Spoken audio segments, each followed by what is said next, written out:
Hello friends, I am Rajesh and I again welcome to all of you in this video lecture. तो पिछला वाला जो lecture था business credit 1 का, उसमें हमने कुछ 5 C's के बारे में पढ़ा था कि character, capacity, capital, collateral and conditions. कि जब भी हम वर्किंग कैपिटल फाइनेंस करते हैं तो इन 5 पॉइंट्स को कंसीडर करते हैं, जो कि कैरेक्टर है, कैपिटल है, कैपेसिटी, कोलैटरल एंड कंडीशंस है। अभी हमने ये डिस्कस करा था कि इसके बाद हम फ्यू कॉन्सेप्चुअल पॉइंट्स को स्टडी करेंगे, जो कि इस वीडियो में हम करने जा रहे हैं। तो सबसे पहली पॉइंट है कंसेप्चुअल पॉइंट। जैसे कि वर्किंग कैपिटल फाइनेंस करते हैं तो कुछ टर्म्स आते हैं, कुछ कॉन्सेप्ट्स है जो हमें बेसिकली पता ही होता है नॉर्मली, बट स्टिल हमें ध्यान में रखना होता है। इसके लिए ये सारे पॉइंट्स हम एक बार पढ़ लेते हैं। तो पहले है मार्जिन। मार्जिन से क्या मतलब है? देखो, मार्जिन से ये मतलब है कि जब भी हम कोई एसेट वैल्यू को फाइनेंस कर रहे होंगे या प्रोजेक्ट फाइनेंस कर रहे होंगे या वर्किंग कैपिटल फाइनेंस कर रहे होंगे। देखो, यहाँ पे प्रोजेक्ट वैल्यू या फिर एसेट वैल्यू से ये मतलब है कि कोई मशीन्स खरीद रहा होगा क्लाइंट, मान लो 100 रुपये का, ठीक है, या वर्किंग कैपिटल फाइनेंस कर रहे होंगे। दोनों ही केस में एक एलिजिबिलिटी बन रही होगी कि चलो इतनी की एलिजिबिलिटी बन रही है, तो उसका 25% क्लाइंट अपने जेब से पे करेगा, अपना पैसा लगाएगा एज ए कैपिटल, और 75 रुपये एज अ बैंक हम पे करेंगे उस पर्टिकुलरली एसेट के लिए या फिर वर्किंग कैपिटल फाइनेंस के लिए। मतलब देखो मोटा मोटा मतलब सिर्फ इतना ही निकल के आता है कि अगर कोई चीज़ खरीदनी है, कोई चीज़ के लिए फाइनेंस करनी है, तो उसमें से कुछ पैसा तुम लगाओ, कुछ पैसा हम लगाएंगे। तो कुछ पैसा का जो परसेंटेज है वो पैसा कितना होना चाहिए, कुछ का मतलब क्या, तो एक स्टैंडर्ड चल रहा है इंडस्ट्री के अंदर में, बैंकिंग इंडस्ट्री के अंदर में, कि चलो ठीक है भाई, 100 रुपये की अगर वैल्यू है उस चीज़ की तो 25 तुम फाइनेंस कर दो, यानी क्लाइंट फाइनेंस कर देगा 25 रुपये, और 75 एज अ बैंक हम फाइनेंस कर देंगे। That is called margin. वो जो 25 रुपये है ना, दैट इज कॉल्ड मार्जिन, ठीक है। नेक्स्ट पॉइंट है डेट वर्सेज इक्विटी। देखो, डेट वर्सेज इक्विटी वैसे तो एक कैपिटल स्ट्रक्चर का पार्ट है। जैसे मतलब कैपिटल, देखो लायबिलिटी साइड में हम देखते हैं बैलेंस शीट के अंदर में इक्विटीज है, डेट है, प्रेफरेंस है, लोन फ्रॉम बैंक्स है ना, दस ऑल दीज है। तो जो डेट वर्सेज इक्विटी, देखो डेट का मतलब जो है यहाँ पे जो है वो ये कहने की मतलब है कि कैपिटल कितना लगा होना चाहिए और डेट कितनी लगी होनी चाहिए। तो ये देखो, अब ये थोड़ा टेक्निकल पॉइंट है, इसकी रेशियोज एनालिसिस जब करेंगे डिटेल में तो हमें ज़्यादा क्लियरली पिक्चर समझ में आएगा अगर नंबर्स लेके बात करेंगे। लेकिन यहाँ पे अगर लेमन लैंग्वेज में हम बात करें तो सिर्फ इतनी सी बात है कि अगर उधार मतलब जो लोन का पैसा है, अगर क्लाइंट को लोन का पैसा लेने से वो अपने बिजनेस को एक्सपैंड कर पा रहा है, एक्सपैंड इन द सेंस अपने सेल्स को बढ़ा पा रहा है और उसकी प्रॉफिट मार्जिन भी अकॉर्डिंगली बढ़ रही है, और वो डेट का पैसा ले करके उस पर वो पैसा कमा रहा है। मतलब देखो, कहने का मतलब ये है कि अगर मैंने लोन का पैसा लिया एज अ क्लाइंट और लोन के पैसे लेने पे मैंने पैसा कमाया, तब तो मेरा फायदा हुआ ना लोन लेने से। अब अगर लोन का पैसा लूँ और मुझसे इंटरेस्ट ही बियर ना करा जाए, मेरा तो नुकसान हो गया।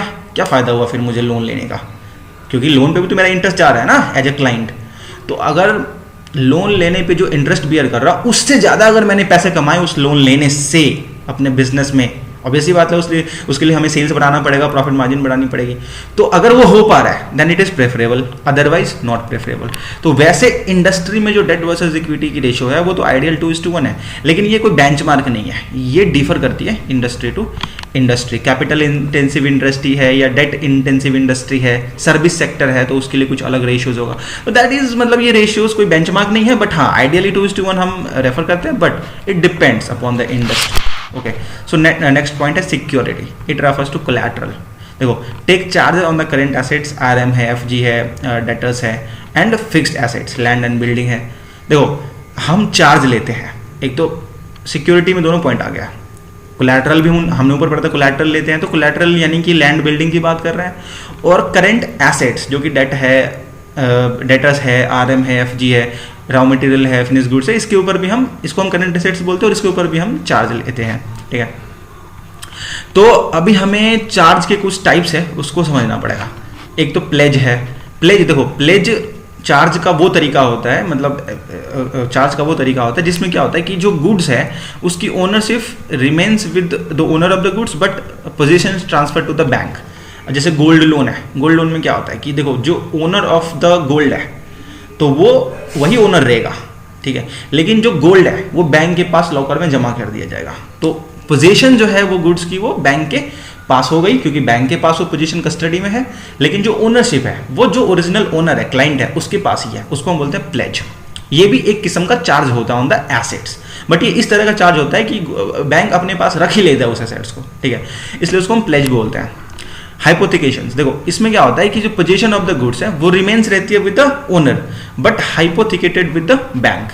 तो ये सामान जो है, ये जो गुड्स है वो रहेगा उसके पास ही, क्लाइंट के पास ही रहेगा, लेकिन वो हाइपोथिकेट हो जाएगी टू द बैंक। उसके लिए डॉक्यूमेंट क्रिएशंस वगैरह होता है, कुछ फॉर्मेलिटीज होती हैं that bank has to do, and in case of default bank need to go to court and get permissions to sell the assets. तो ऐसे देखो हाइपोथिकेशन के केस में बैंक यूं ही नहीं सेल कर देगी एसेट्स को, अगर क्लाइंट डिफॉल्ट करता है तो फिर उस केस में बैंक को कोर्ट जाना पड़ेगा और परमिशन लेनी पड़ेगी and then bank can cell.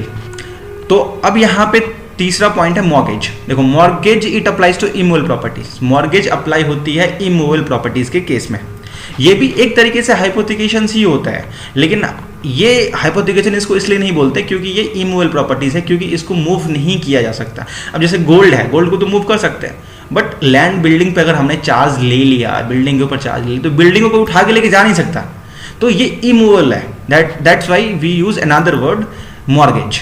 So mortgage के केस में दो तरीके के मॉर्गेज होते हैं प्राइमरली, वैसे तो इसके और भी टाइप है मॉर्गेज के, बट प्राइमरली जो हम रेफर करते हैं प्रिवेलेंट है हमारे इंडस्ट्री में, that is two types of mortgage, registered mortgage and second one is equitable mortgage. देखो रजिस्टर्ड मॉर्गेज से यहाँ पे ये मतलब है कि जो प्रॉपर्टीज है वो रजिस्ट्रार होते हैं ना, जिसके यहाँ हम लैंड खरीदते हैं, परचेज करते हैं, बेचते हैं, तो हम रजिस्ट्रेशन करवाते हैं लैंड की। तो म्यूनिसिपल कॉर्पोरेशंस जो एमसीडी होती है, आई थिंक उनके पास ये पूरा रिकॉर्ड होता है ना, किसी भी जिला में हर म्यूनिसिपल्स में एक लैंड का रिकॉर्ड होता है सरकार के पास, तो वहाँ पे रजिस्ट्री होती है ज़मीन की, तो that is called registered mortgage. तो अगर इस तरह से रजिस्ट्री करवाई जाती है तब तो उस वाले मॉर्गेज को हम बोलते हैं कि ये रजिस्टर्ड मॉर्गेज हो गया, कि बैंक के फेवर में रजिस्ट्री हो जाएगी, बैंक का नाम ओनरशिप में आ जाएगा और वहाँ पे लैंड रिकॉर्ड में बैंक का नाम आ जाएगा, ठीक है। और उस केस में अगर कोई भी इंसान वो लैंड खरीदने जाएगा तो उसको ये पता चल जाएगा कि लैंड रिकॉर्ड में जो है वो बैंक का नाम है, तो हम इसको यूं ही नहीं खरीद सकते हैं। And second one is equitable mortgage. देखो अब बैंक रजिस्टर्ड मॉर्गेज कुछ जगह फॉलो करती है, कुछ जगह नहीं भी फॉलो करती है। अब क्यों नहीं करती है? रजिस्ट्री कॉस्ट बहुत ज़्यादा होता है, और भी कई सारे पॉइंट्स हैं इसके, that's why. Next is equitable mortgage. देखो नॉर्मली हम इक्विटेबल मॉर्गेज करते हैं, रजिस्ट्री मॉर्गेज बहुत रेयर ही करते हैं, या फिर वो केस स्पेसिफिक होता है, डिपार्टमेंट स्पेसिफिक होता है। अब इक्विटेबल मॉर्गेज में क्या होता है कि इक्विटेबल मॉर्गेज में नो स्टैम्प डीड और मॉर्गेज इज प्रिपेयर्ड और रजिस्टर्ड, कोई भी स्टैम्प डीड वगैरह प्रिपेयर नहीं होता है, ठीक है। Mortgage is created by the owner handing over the deed of the bank, ठीक है। तो इसके अंदर जो एसेंशियल कैरेक्टर है ना इक्विटेबल मॉर्गेज के, दैट इज जो ओरिजिनल टाइटल डीड है वो ट्रांसफर होती है, और intentions to create mortgage and place are notified by the government. तो गवर्नमेंट एक प्लेस भी नोटिफाइड कर रखी है कि यहाँ पे इक्विटेबल मॉर्गेज होगा, वो area to territory to territory, मतलब जो है वो स्पेसिफाई होता है कि इस एरिया में या इस टेरिटरी में वगैरह वगैरह, इस तरह से होता है, और ओरिजिनल टाइटल डीड ट्रांसफर किया जाता है। उसके अलावा है आपका लियन। देखो लियन का क्या मतलब है? Lien means the right to hold another property till debt is repaid. अब सीधी सी बात है कि किसी भी एसेट्स के ऊपर बैंक लियन लगा सकती है। लियन मतलब सीधा सी बात है कि बैंक ने उसके ऊपर एक तरीके से वो लगा दिया कि होल्ड लगा दिया कि bank can exercise the right of लियन on any assets of the borrower which can come into their positions. तो लियन का मतलब आप अपने अकाउंट में भी लियन लगा सकते हैं। अब जैसे मान लो कि कोई बैंक अकाउंट में लियन लगा दिया कि देखो जो पैसा आएगा वो तो आएगा, बट वो पैसा उस बैंक से उस अकाउंट से निकाल नहीं सकता। तो डेबिट के ऊपर क्या किया कि लियन लगा दिया, और क्रेडिट के ऊपर लियन नहीं लगाया। तो लियन का मतलब सीधी सी बात है कि होल्ड लगा देना, उसके ऊपर रिस्ट्रिक्शन लगा देना, रोक लगा देना। तो बैंक के पास ये पावर है। उसके बाद नेगेटिव लियन। तो negative lien is undertaking by the borrower not to create any charge on his asset without the consent of the bank. तो बैंक के कंसेंट्स के बिना आप जो है क्लाइंट जो है वो एसेट्स के ऊपर चार्ज नहीं लियन नहीं लगा सकती, that is called negative lien. Next is registration of the documents. तो देखो इसका क्या मतलब है कि in case of limited company, जो प्राइवेट लिमिटेड है या फिर लिमिटेड कंपनी है, तो उस केस में क्या होता है कि जब उनको हम लेंडिंग करते हैं, वर्किंग कैपिटल फाइनेंस या फिर तो प्रोजेक्ट करते हैं, प्रोजेक्ट फाइनेंस करते हैं, तो उस केस में क्या होता है कि जो हम चार्ज लेते हैं करंट एसेट्स के ऊपर या फिर प्लांट मशीनरीज के ऊपर, तो वो आरओसी में अपडेट करना पड़ता है उन कंपनीज को कि हाँ जी ये वाला एसेट्स है कंपनी का और इसके ऊपर इस बैंक का ये चार्ज है। तो वो उसकी डॉक्यूमेंट, उसकी फॉर्म होती है, फॉर्म 8 होती है फॉर फ्रेश चार्जेस या फिर मॉडिफिकेशन ऑफ चार्जेस, वो फाइल की जाती है आरओसी में, ठीक है। इसको बोलते हैं रजिस्ट्रेशन ऑफ द डॉक्यूमेंट्स। तो नेक्स्ट पॉइंट है इंश्योरेंस ऑफ चार्ज्ड एसेट्स। तो जिस एसेट्स पे हमने चार्ज लिया है, जिस भी एसेट्स, मान लो प्लांट मशीनरी के ऊपर लिया है, बिल्डिंग के ऊपर लिया है, तो दैट शुड बी इंश्योर्ड, ठीक है। तो देखो लैंड का इंश्योरेंस नहीं होता, क्योंकि लैंड पे कोई डिमोलिशन की चीज़ नहीं हो सकती है, लैंड में आग नहीं लग सकती है, लैंड डूब नहीं सकती है नॉर्मली, ठीक है। बट फ्लड आएगी तो बिल्डिंग डूब जाएगी, आग लग सकती है बिल्डिंग में, प्लांट मशीनरी में कुछ भी हो सकता है। तो नेचुरल क्लैमिटी से बचने के लिए इंश्योरेंस लेना हो, that is called insurance of charged assets, ठीक है। इससे बैंक सेफ रहती है। नाउ मल्टीपल बैंकिंग, देखो मल्टीपल बैंकिंग का मतलब सीधा सा है कि अगर क्लाइंट का ऑलरेडी किसी बैंक से लोन चल रहा है, मान लो एसबीआई से लोन चल रहा है, लिमिट अकाउंट चल रहा है, सीसी चल रहा है, एक्सिस बैंक से ओडी चल रहा है, फिर वो हमारे बैंक के पास आ रहा है, तो फिर उस केस में हमने भी उसको लोन दे दिया, तो 3 बैंक हो गए, 2 बैंक से पहले भी चल रहा था, अब तीसरे बैंक से भी चल रहा है। तो इस केस में हम बोलेंगे ये मल्टीपल बैंकिंग कर रहा है, क्लाइंट जो कर रहा है वो मल्टीपल बैंकिंग कर रहा है, 2 से पहले कर रहा था, अब तीसरे से भी कर रहा है। तो नेक्स्ट पॉइंट है consortium of bank. Consortium of bank से मतलब ये है कि ये इसमें क्या होता है कि ह्यूज अमाउंट होता है, मान लो, तो एक सिंगल बैंक को बियर करना थोड़ा मुश्किल होता है, रिस्क लेना थोड़ा मुश्किल होता है। जैसे मान लो प्रोप्राइटरशिप में बिजनेस कर रहे थे, बट हमें लग रहा नहीं यार ह्यूज कैपिटल की रिक्वायरमेंट है, बिजनेस बढ़ानी है, तो सिंगल बिजनेस नहीं करेंगे, पार्टनरशिप में चलते हैं, 2-3 लोग मिलके करेंगे। तो सिमिलरली कंसोर्टियम ऑफ बैंक्स होता है कि अगर क्लाइंट बड़ी है, मोटा फंडिंग करना है, ह्यूज रिस्क है, इन्वॉल्वमेंट है, तो एक बैंक को लगता है कि सिंगल हम बियर नहीं कर पाएंगे, तो चलो 2-3 मिल करके करते हैं, तो कंसोर्टियम बना लेते हैं, और कंसोर्टियम बना करके फिर उस क्लाइंट को फाइनेंस करते हैं।